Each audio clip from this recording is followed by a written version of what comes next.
Sounds to me like you've been smoking. No. They're not getting hopped. They want to nap and eat Doritos. The attack of the stoner. The Illinois legislature They're is already smoking dope. Today's historical demonstration is a very, very unusual gun. This is called a Trombonacino Lancia Bombe.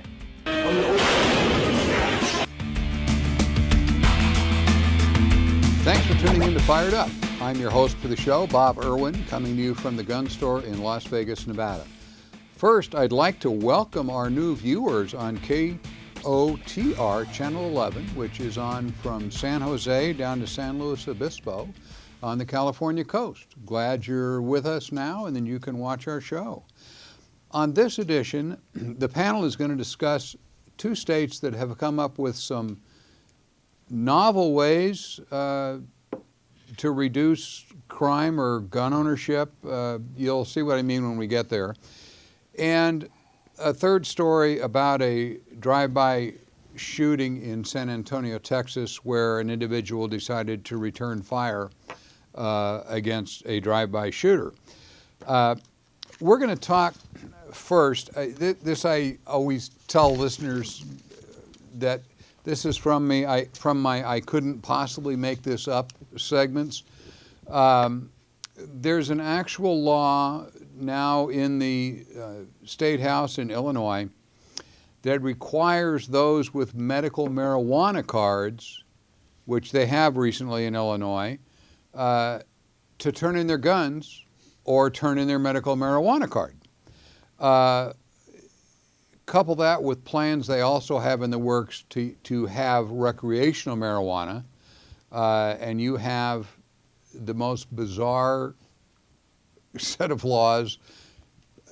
This is nuts. Are they really concerned that a bunch of mellow marijuana users are going to go out and commit a bunch of violent crimes?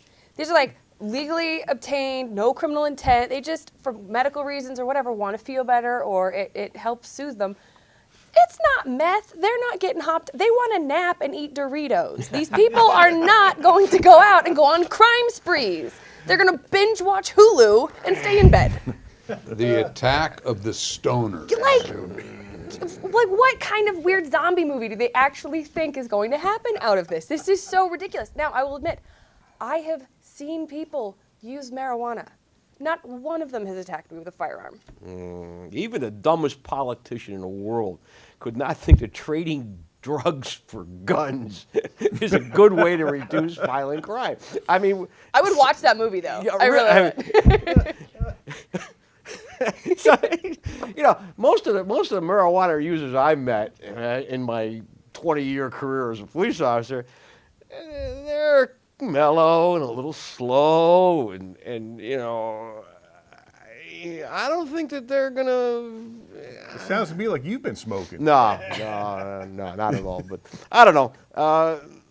Maybe you should give users drugs for their cars. I mean, you don't have to worry about traffic accidents then either. So I think we already can glom onto this that the Illinois legislature is already smoking dope. There you go. They're using. Actually, what we are witnessing here is schizophrenic liberalism. They don't quite liberalism. Yeah, they want Trademark. dope. They want to legalize it for recreational use, but they hate guns so bad that they want people to turn in their medical marijuana or they can't have a gun. I mean, the idiocy of this is all. It almost rivals California. Well, wait a minute. There's a bright side, is the people without guns that are now smoking marijuana wouldn't care if they got robbed, so it would reduce the number of police reports. Oh, okay. Now on the serious side, the problem with this law is that they're saying a needed and useful medicine, and medical marijuana has medicinal purposes. I believe studies have proven that out. States that have medicinal marijuana laws, you have to go down, you have to have a doctor's prescription, says this is what we're treating there, and it does treat it in this individual. And then you can legally either grow your own or purchase it at a co-op in certain places or through a pharmacy type outlet. The real problem with this law is that they think that somebody who needs medicine has to give up another right in order to get that treatment. Bigger problem, this law as it's being written and being debated leaves it open. They can say, okay, guess what? We've just decided all of you people who are on morphine or opiates because of pain management issues, you shouldn't have guns either, because it's just heroin in a different form. It's really going to turn into a problem because they're now trading a core constitutional right for your ability to get treated medically between you and your doctor. And that's what the real agenda is. I mean, they're not kidding anybody here. The real agenda is guns, is their constant attack on guns. And then, I could almost see this as the punishment for the Supreme Court telling Illinois that they had to give out carry permits. And this is another way for them to chip away at, we'll show them. Well, Mike made a very valid point. We're taking a law that says you have this medicinal marijuana. It's a drug that you need to take for whatever. And they list actually in their statute 81 things that you can use medical marijuana to treat. They're making a law that, what if they just add another drug? Yeah. Well, you know what else? Anything that says on the label, do not operate motor vehicles while you're taking this, does that then add you to the no If you firearms have a major list? surgery and they give you Percocet or Lortab or something, do they take your gun away for that, 8 to 10 days you're taking those pain pills? How about let's tie it into an episode we recently did where the Vice President's office floated the idea of extending the things that can get you into the NICS check. How about this? If your doctor prescribes you an anti-anxiety medication, you can't have guns, no matter what they prescribed it for. I was prescribed, Dennis, because I have a fear of flying. So does that mean at one point if I have a fear of flying and I've been given that, nope, you're not fit to have a firearm? If the government decrees that, sure. This would be the first step. It's baby steps. Well, and this one's easy, right? Because let's be realistic, even in states like ours that passed medical marijuana, not everybody ran out and got it. Not all that many cards were issued. Everybody says, yes, it's got medicinal purposes and we want the people who need it, but it's not an overwhelming number of people who really support the use of marijuana, and certainly not recreationally. We have 2 states now that have recreational use of marijuana, and other states are looking at that as revenue stream. What we have there, and what Illinois is running into here, is we've got a dichotomy between federal law and state law. To purchase a firearm, you have to fill out a form, and on that form you have to swear, under penalty of perjury, which is a federal crime, that you're not addicted to an illegal drug. Well, in the federal system, I don't care if you got the card or not, it's still illegal. Illegal drug. So now we're going to run into another issue there. Currently, when you come into your gun dealer, any federally licensed dealer, and say, I want to buy this pistol or this rifle, and you present your medical marijuana card as your ID, a government-issued document, you can't have a firearm. And because the feds say that's a controlled substance, and you're admitting that you're using a controlled substance, which to them means you're barred from having firearms. But this isn't really the first step.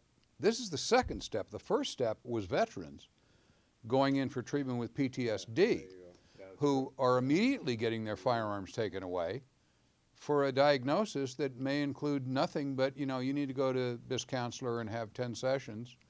But they get a diagnosis of PTSD, which is 40% of veterans get that. And they lose their firearms rights. Police force. Yeah. And they put them in the federal computer, in the NICS check right now, in the Veterans Administration does, and they can't get a firearm. If we run them, they're going to come back as a binded person, that they can't have it. I had in last Wednesday's class, it was the first time it was ever asked me, but I had an I would have never gotten an older gentleman, baseball hat, former Marine, probably, he was older than I was, and he said that after class was over, he says, is this going to affect my medical marijuana card? And I actually, the first time anyone's ever asked me, and I said, I honestly don't know. I really don't know. I've never been asked that before. The answer is federally yes. Yeah. and possibly locally. It has been known to happen where an individual was told, turn in your CCW, you have a card. I've talked to several people who have said, I tried to buy a gun and Nevada denied me because I have a medical marijuana card.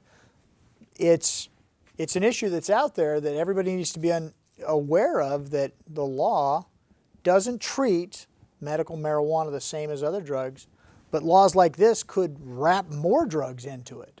Yeah, this is a really, really dangerous trend. I wish we had a bit more time to talk about this, and I'm sure we're going to bring it up on a subsequent show because we're going to have cases where people are denied firearms rights. Right now, we got a break here for a commercial. A little capitalism crosses our desk once in a while. We'll be right back. Don't go away. I know there are certain counties in New York now that they have to put their garbage in clear plastic bags so your neighbors can see if you're recycling. Neighborhood, watch your back.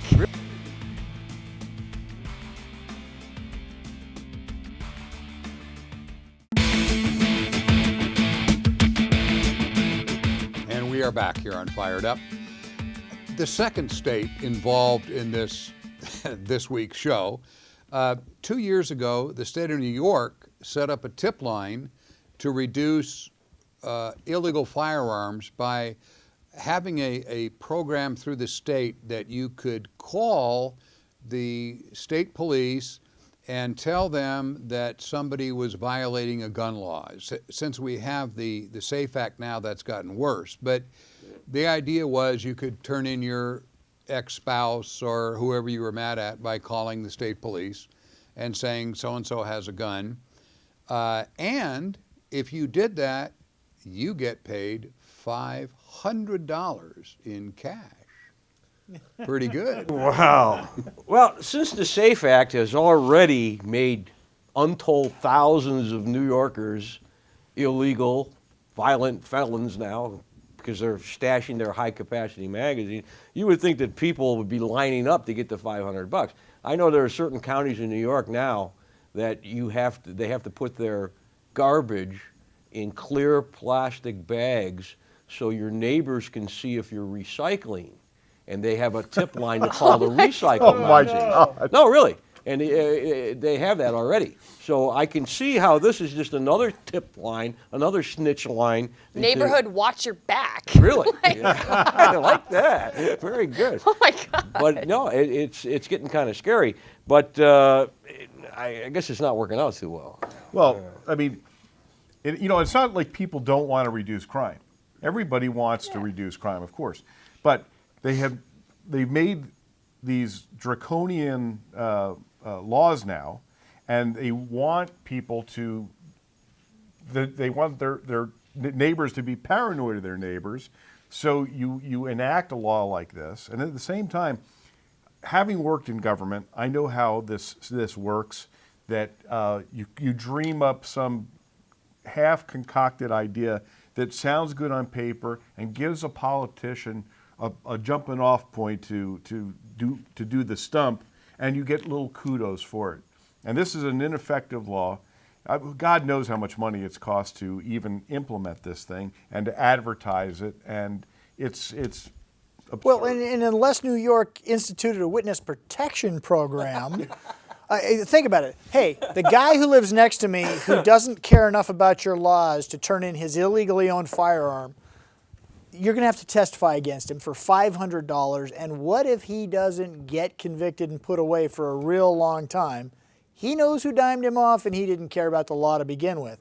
This is a recipe for disaster, but I suspect, my gut tells me, it hasn't been very effective. Well, I'll tell you, they're not spending much money. They're not sending out checks for $500 because since 2012, no one has collected the $500. That's an effective program. And only one arrest has been made. So this has just been a giant waste of taxpayer money. And if they didn't collect the $500, that tells me that they didn't get a conviction out of it, because the only way you get your $500 is an arrest and conviction. So I think we're back to Bob. Some angry former spouse called up and dimed off, and it was a legally owned firearm, or wasn't even a firearm, or whatever. It may be a lot of things that people don't want to rat up their neighbors for something. If there's a guy in a neighborhood that they like that has a gun, They want the guy there because it deters crime. And I think there's a variety of things here, but what Emily said was absolutely correct. They haven't paid out the $500 yet, even once, and there's already been one arrest based on this whole program, which has been running since 2012. Yeah, and look at all the money they're paying to advertise this program, and the public service announcements and the commercials or whatever. Very effective. Well, and a plan like this is redundant anyway. There are real, true, legitimate tip lines and reward systems set up in place, like secret witness and derivatives thereof, that actually do pay for legitimate, valid tips on crime. So adding another one like this, all it does is water down the stuff that's effective. My big concern with this, and obviously it hasn't been real effective, and we've talked about that, but He's just laughing. I'm sorry, I'm interrupting what you're saying, but I'm reading the case that did result in a single arrest occurred in April of 2013 and came out of the town of Moreau, 50 miles from Albany. The authorities received a tip about a man attempting to sell a gun on Facebook. An undercover police officer responded to the ads, bought the gun, and one William Green was subsequently charged with unlawful transfer of an assault weapon and issued a ticket. That's it. So it wasn't even the program. Somebody probably just reported to Facebook. I was going to say, here's the crazy part. Like they needed to give somebody $500 to read Facebook. I'd be so rich right now. I remember reading a book back in high school about a society where they tried to get everybody to snitch on everybody else. It didn't work out so well. Now, that was a book of fiction. But my concern here is, Randy's right. We want people to get involved in real crime fighting. Tell us what you saw if it's bad. We don't want individuals to feel comfortable hiding behind the silence of their neighbors on bad things. But when you start trying to get neighbors, hey, you looked through his window and you saw what you thought was an illegal gun, call us and we'll give you money for it. I'm amazed that there haven't been more calls made that were false just trying to get the $500. That tells me something about Well, there probably the way people are. view this. They're just not We're just not reporting it. They're not going to report those. But it's reminiscent of the Soviet Union. Is really what it's reminiscent of, where you walk out of your domicile and you're worried about your neighbor, calling the think police. Well, this is what this kind of program causes. Yeah. And one of the newspapers there took a different view. They said that because they haven't had any single gun owner turned in within the last year of whenever they investigated this, they have concluded there simply are no illegal guns in New York. There you go. Nice. There you go. So Yeah. it's probably worked so well. I want to subscribe to that newspaper. Yeah. I like the way they view the world. I'm noticing a trend in the stories, Bob, that you keep finding for us. They tend to center around certain large metropolitan areas in 2 or 3 states. Who else is going to do this? But I mean, this may be dumber than Chicago's trading pot for guns, or the state of Illinois trading pot for guns.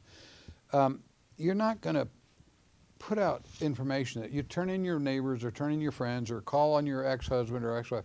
How many cases have we seen where somebody called on their ex-husband or ex-wife and SWAT, made some great story up. SWAT went over and kicked open the door. Remember the guy in D.C. they found with a single shotgun shell? I mean, people are just using these programs as a get-even thing. Sure. And if you call the police and you sound convincing, Randy's got a gun in his house and it's illegal, I'm sure it's an Uzi, click, are they going to, they're going to go over and kick in his door. In his case, they're going to call him and say, hey, Randy, would you come turn in your Uzi? But the police are going to react to that. They have to. It's a public safety thing. You have to go look. And this kind of program just is such a waste of police budget and manpower. This is a statewide program.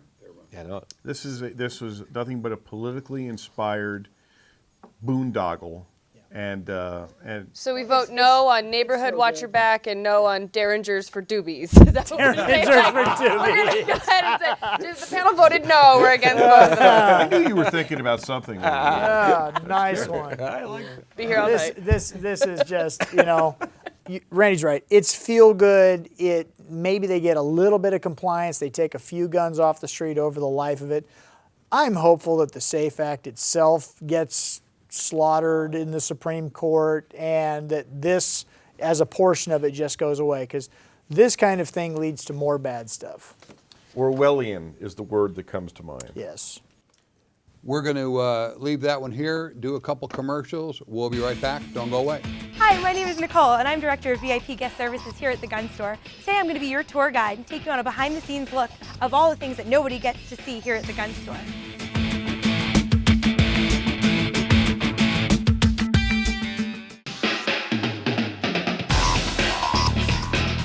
Hi, my name is Nicole, and I'm Director of VIP Guest Services here at the Gun Store. Today I'm going to be your tour guide and take you on a behind-the-scenes look of all the things that nobody gets to see here at the Gun Store. Upon arrival at the Gun Store, you'll be welcomed by one of our greeters. Today I'm going to have Mare kind of introduce you to what she does here at the Gun Store. Take it away, Mare. Thanks, Nicole. Hi, my name is Mare. I work in promotions here at the Gun Store. What I do is talk to the customers about all the different types of firearms that we have to shoot here. We do offer shooting packages, which are all inclusive. They include your targets, tax, ammo, and a free t-shirt. If you don't want to do an entire shooting package, we do have individual rentals as well if you just want to try something out. That's also good too for a lot of our locals who are looking to purchase firearms. They can try one out and then go to our retail store and purchase. We do offer other things such as semi-private range and a VIP range. The semi-private, it's less shooters in the room. They get to take more time, get more of a one-on-one tutorial with the range master, learn more about the guns that they're shooting. Same with the VIP room, but it's just the customers and the range master. And the next stop on our tour is going to be our cleaning room. For security purposes, I can't tell you the exact location of that room, but I'm definitely going to take you for a look inside. So here it is, our secret cleaning room. We use it for two purposes. Our staff cleans our firearms on one end, and on the other end, we use it for sorting brass. We take the brass from the range, we clean it up, sort it, and then we bag it up for resale. We have 308, 223, 9mm, 45, all available online for purchase and in store. We're here in retail with Josh. Josh will go over exactly what we do here at the Gun Store. Hey, how's it going? I'm Josh with the Gun Store. We do FFL transfers. We deal with Class 3 firearms, sell rifles, shotguns, handguns, you name it, we can get it. We'll sell accessories for your guns, things along those lines. Next time you need anything from a new gun to a cleaning kit, come on in and see us. And now we're in our wedding chapel, home of shotgun weddings. This is where Emily performs legal wedding ceremonies, commitment ceremonies, and vow renewals. Have your family and friends watch on the happiest day of your life, and you get to shoot a shotgun. Next up on our tour, we're going to check out our different range options. But first, we're going to take a sneak peek into our loading room, where we preload thousands of magazines that we use every day here at the Gun Store. It's all fun and no work here at the Gun Store. We preload all of our magazines for you. Here you'll see Ryan preloading a .45 caliber Thompson. And now we're here with Tony, one of our greeters and range masters here at the Gun Store. Hi guys, right now what you're seeing, this is the range lobby. Upon coming in here, of course, you see all the firearms up on the wall. Everything you see here in the lobby is for rent. When you come in, we're just gonna have you sign a quick waiver and you get to look at everything you wanna fire, including that bad boy right there, the M249 saw.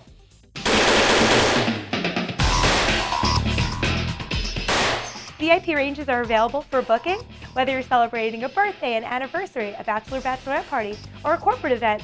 These rooms are entirely private and exclusive to your group and your group only. Each VIP reservation includes direct entry into your own private range, so there's no wait in line. Once you're inside, you'll receive a full one-on-one tutorial with an experienced range officer. Non-shooters, you're welcome to observe from within inside the range, as there's plenty of room to relax and enjoy. Complimentary beverages are included, non-alcoholic of course. And we do offer private round-trip transportation to parties of 4 or more. Celebrating a birthday, a bachelor-bachelorette party, whether it's one person or 100, we can accommodate your party. Here at the Gun Store, we use a backstop that's made of reconstituted tires. It's ground up tires, recycled rubber. It's about 14 feet thick from the back, and there's 12 tons of it here. Now behind that is a ½ inch of AR400 steel, and behind that is 12 inches of concrete. We don't want any rounds getting out of here. For that same reason, we use frangible ammunition. It's lead-free, and it's made of compressed copper powder, so it breaks up on impact and just turns to dust. After about 3 months of shooting, all this rubber is going to be completely packed with copper powder, so we go ahead and dig it all out and bring new rubber in. Free CCW classes are held every Monday, Wednesday, and Saturday, and we have ladies' personal shooting classes every Thursday, and all sorts of personal safety classes, from baton training to taser. All of our training is done in the classroom, which holds up to 60 guests, and is available for rent for corporate events. Last but not least on our tour, the studio where we filmed Fired Up with Bob Irwin.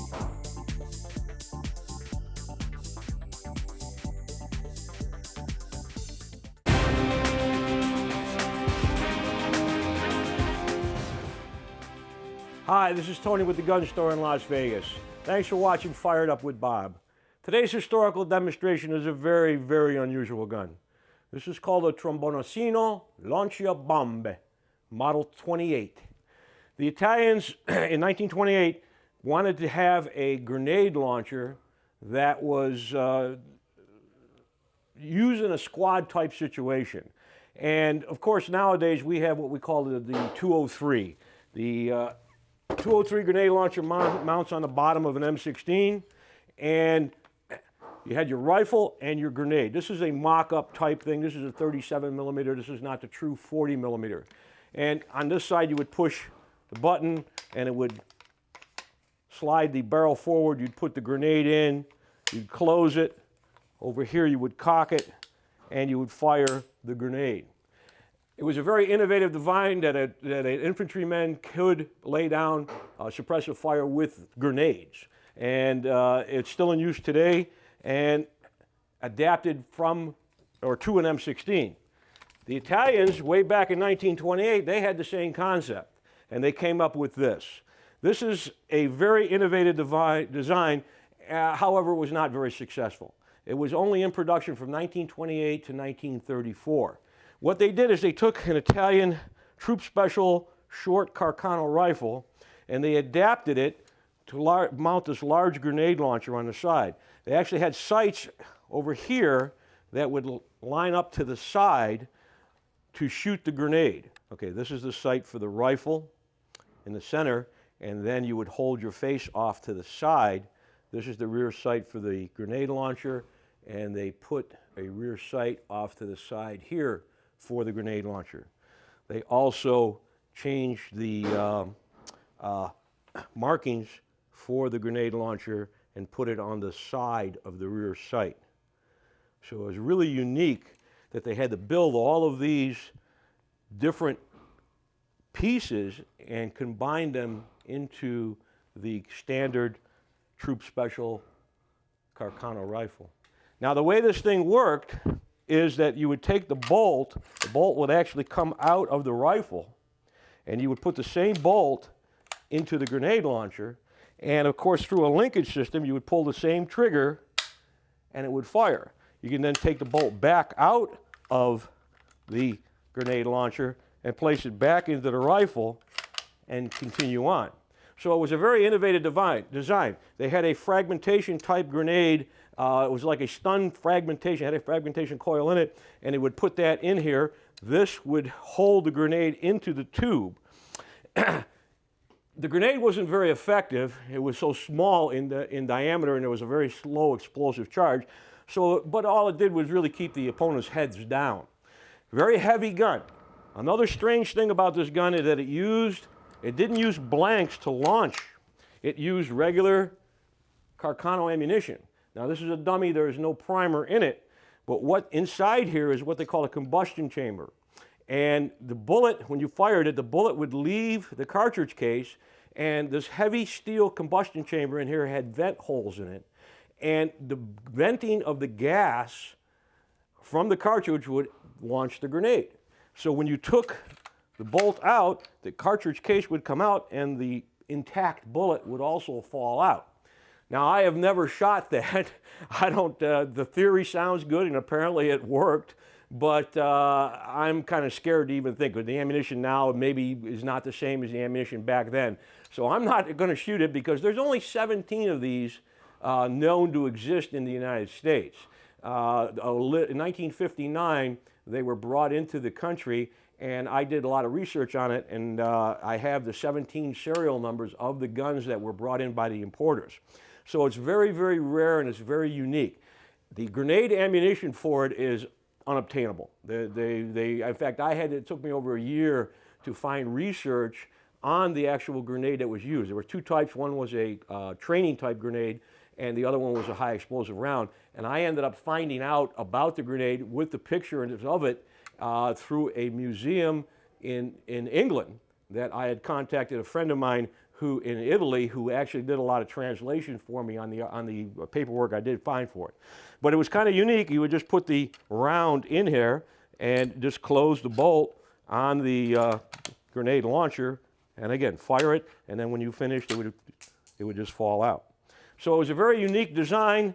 Didn't last very well. It was very, very heavy. The combustion chamber inside is solid steel, and I wouldn't want to carry this thing around all day, but it was the first type of multiple firing grenade launching weapon, 1928, and then of course we adopted it on the M204.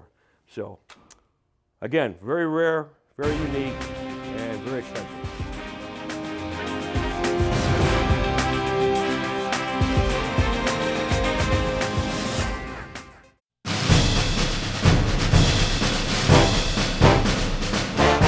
Hi there, Mike Rogers from the Gun Store. Time for Moron of the Week. Let's see how not to do things.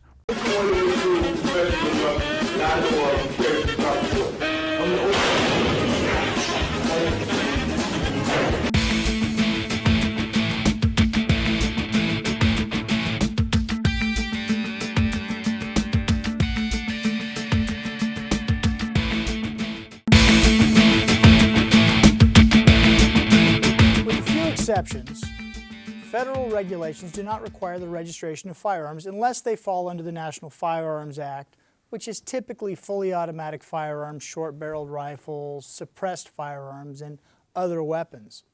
The states, however, are free to regulate firearms, including the requirement of registration.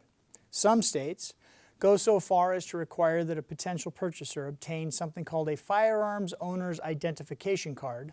Here on the show, you'll hear us refer to it as a FOID card, before they can purchase a firearm or legally possess firearms. This permission can be granted and withdrawn at the state's desire. Other states, like the state of Nevada, do not regulate firearms or require registration of firearms on a state scale, but allow the cities and counties to do so.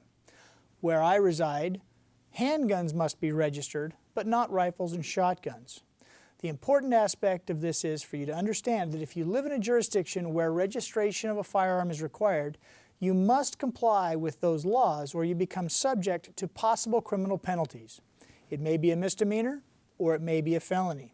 Find out what the law is in your jurisdiction and comply with it, or remove the firearm from that jurisdiction if you don't want to comply with the registration. It's not worth the potential criminal penalty to avoid following the law.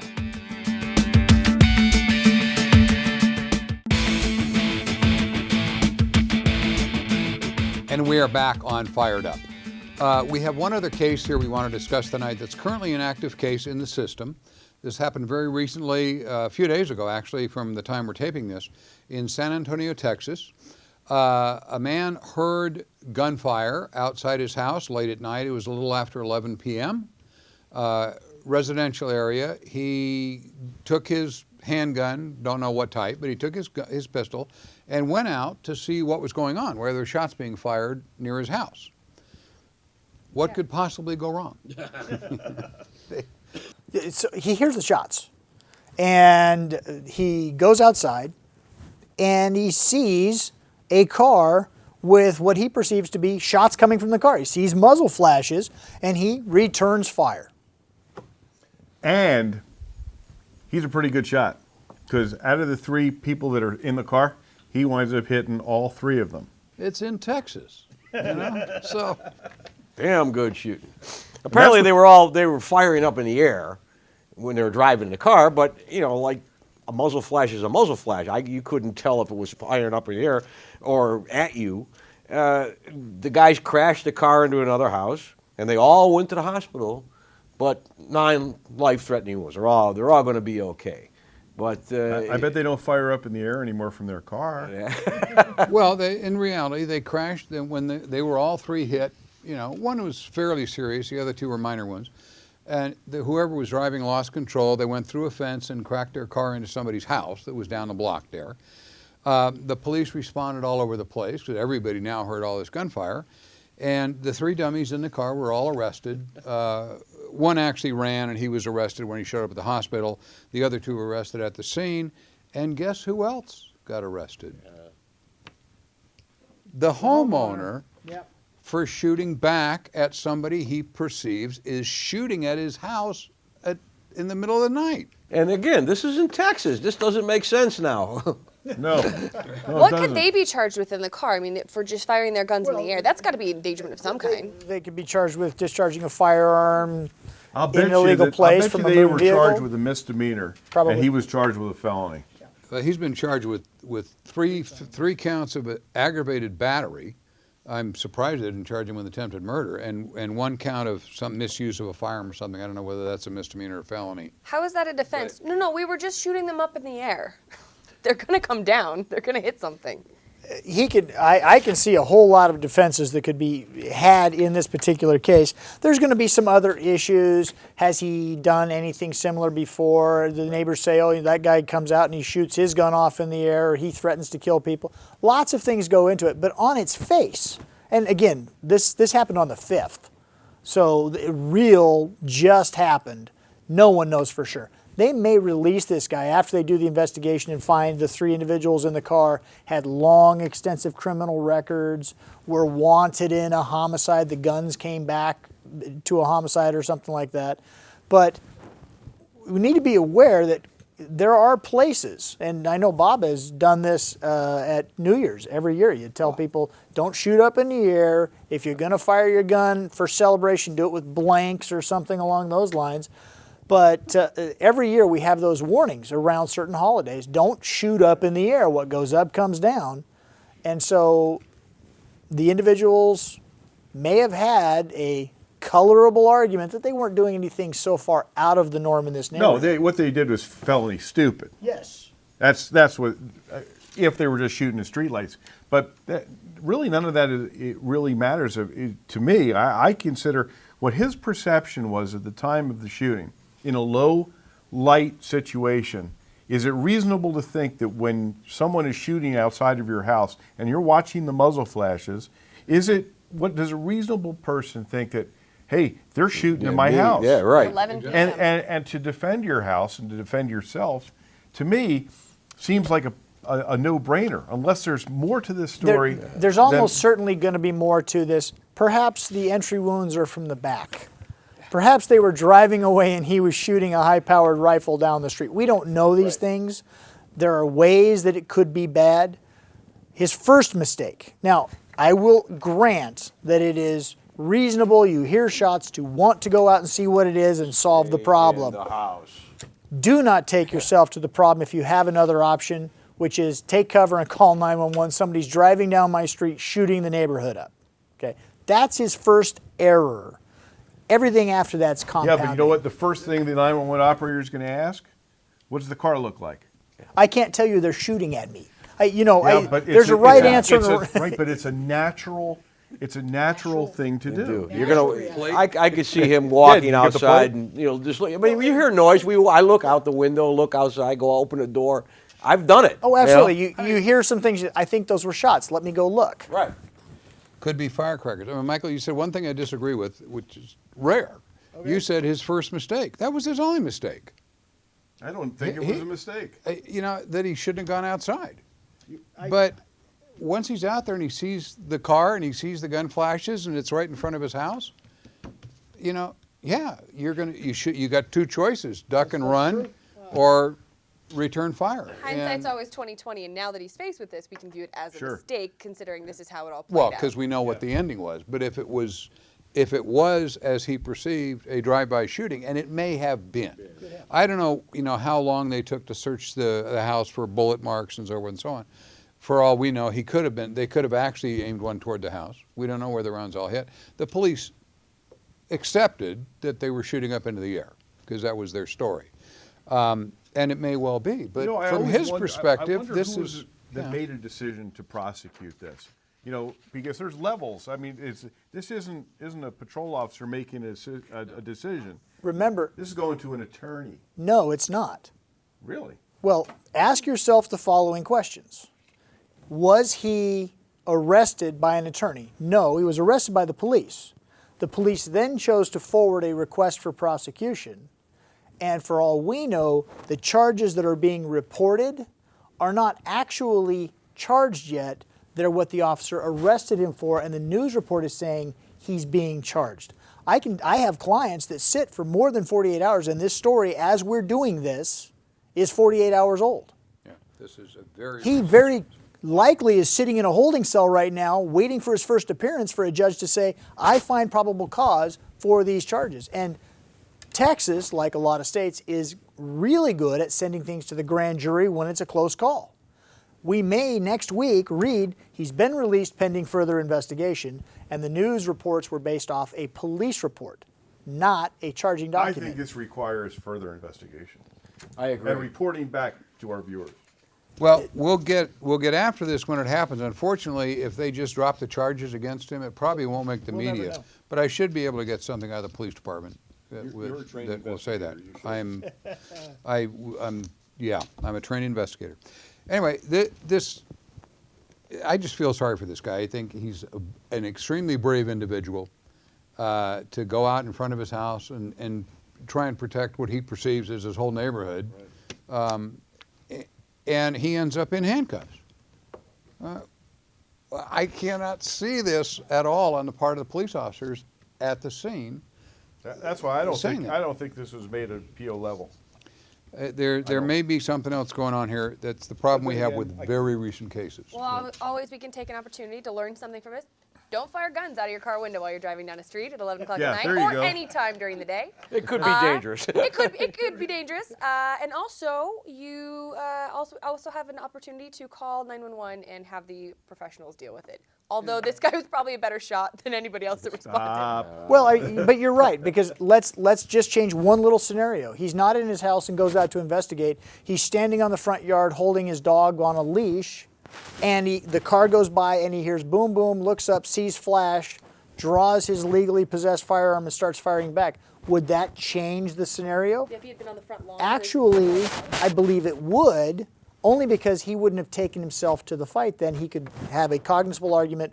I feared for my life. I was standing there and I had to do something. So again, as we get more facts, we're going to have a much clearer idea what happened here.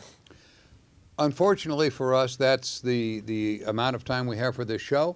We will be back next week, same time, same station, some additional stations, as I alluded to at the beginning of the show, along the Pacific coast in California. I appreciate you tuning in to Fired Up.